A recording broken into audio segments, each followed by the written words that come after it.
Saya dulu memiliki bisul yang sangat buruk di perguruan tinggi. Saya hanya berharap saya tahu saat itu apa yang saya ketahui sekarang, karena ada obat yang sangat sederhana. Tetapi pada akhirnya, Anda harus memperbaiki diet Anda, karena jika diet Anda diperbaiki, Anda tidak akan pernah mendapatkan MAC. Jadi apa itu MAC? Ya, itu bukan hal kecil. Itu hal yang utama. Ini adalah lubang di perut Anda atau usus kecil Anda di mana lapisannya telah rusak.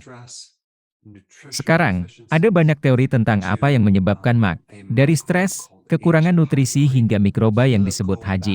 pylori, Helicobacter pylori, dan, tentu saja, efek samping dari mengambil SAID, yang merupakan obat. Tapi hari ini, saya akan menunjukkan kepada Anda obat yang benar-benar dapat membantu Anda menyingkirkan MAC. Di perguruan tinggi, saya mengalaminya dengan sangat buruk. Saya akan bangun di tengah malam dengan rasa sakit yang tumpul dan membakar di perut saya yang menggerogoti ini yang hanya akan lega jika saya makan sesuatu. Dan tentu saja, cara saya menghadapinya adalah sejumlah besar lidah, yaitu karbon kalsium seperti batu kapur. Jadi saya tahu bagaimana rasanya memiliki kondisi ini, dan itu tidak terlalu menyenangkan. Sekarang, obat yang paling populer adalah Prolosak, yang merupakan PPI, obat jenis penghambat pompa protein di mana ia menghentikan produksi asam. Dan saya tidak mengatakan itu tidak berhasil. Itu berhasil. Itu memang membantu orang, tidak diragukan lagi. Tetapi ada beberapa komplikasi kecil. Ini disebut efek samping, seperti gas, muntah, mual, sakit kepala, sakit perut, peningkatan risiko demensia, peningkatan risiko infeksi, DIF, peningkatan risiko pneumonia, patah tulang akibat osteoporosis dan polip pada peradangan ginjal. Tapi selain itu benar-benar aman.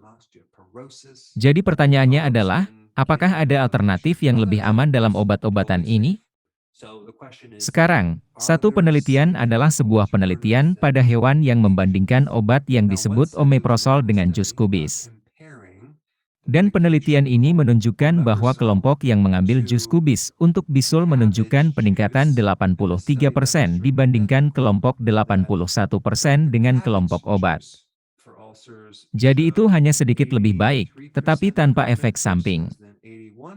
Dalam studi lain yang melibatkan perbandingan obat simonidine dengan kubis menunjukkan bahwa kelompok yang mengkonsumsi kubis menyembuhkan bisul mereka dalam 15 hari, dibandingkan dengan 28 hari dalam kelompok yang minum obat. Jadi mari kita bicara sedikit tentang kubis. Apa yang ada di kubis ini yang membantu bisul? Nah, mereka mengisolasinya hingga vitamin U ini. Sekarang, vitamin U sebenarnya bukan vitamin. Ini adalah istilah yang digunakan untuk menggambarkan sekelompok senyawa sulfur. Oke?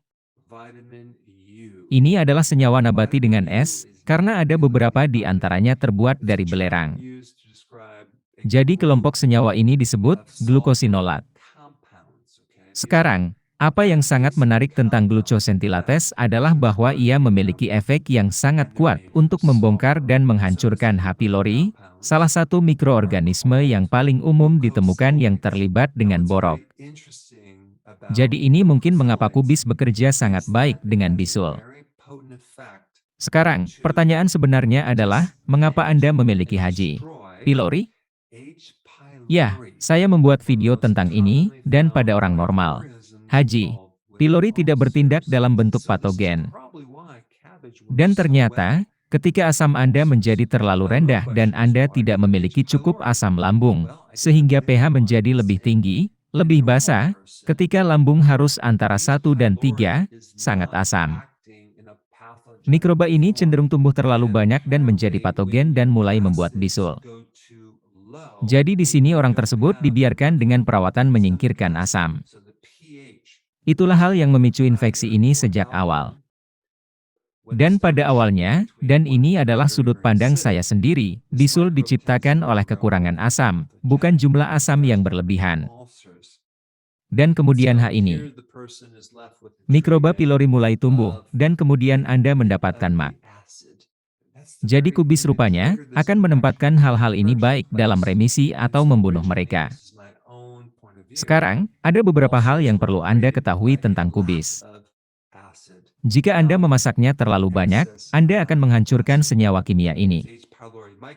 Jadi Anda bisa membuat jus kubis mentah. Oke, itu akan berhasil. Dan tidak masalah apakah kubis itu berwarna hijau atau merah. Ini akan bekerja sama. Anda bisa menggunakan Cold karena ternyata Anda bisa mempertahankan 97% senyawa ini jika Anda mengukusnya. Hanya saja, jangan terlalu lama memasaknya. Jadi mengukus adalah salah satu cara untuk mengonsumsi kol, atau Anda bisa memfermentasi kol sebagai asinan kubis. Sekarang, satu masalah kecil dengan fermentasi kubis adalah itu memang mengurangi senyawa ini, tetapi Anda kemudian mendapatkan semua bakteri ramah bermanfaat tambahan ini. Ketika Anda mengkonsumsi asinan kubis, Anda mendapatkan prebiotik, yang merupakan serat yang memberi makan mikroba Anda. Jadi sebenarnya ada 4 cara saya akan merekomendasikan mengkonsumsi kubis hanya makan mentah dan beberapa salad, atau beberapa hidangan, memfermentasinya sebagai asinan kubis, mengukusnya, atau membuat jusnya, yang mungkin akan Anda dapatkan bentuk paling terkonsentrasi dari nutrisi pito ini. Video berikutnya yang saya pikir harus Anda tonton adalah di asinan kubis. Ada begitu banyak manfaat asinan kubis. Saya pikir ini akan menjadi video yang sangat penting. Coba lihat.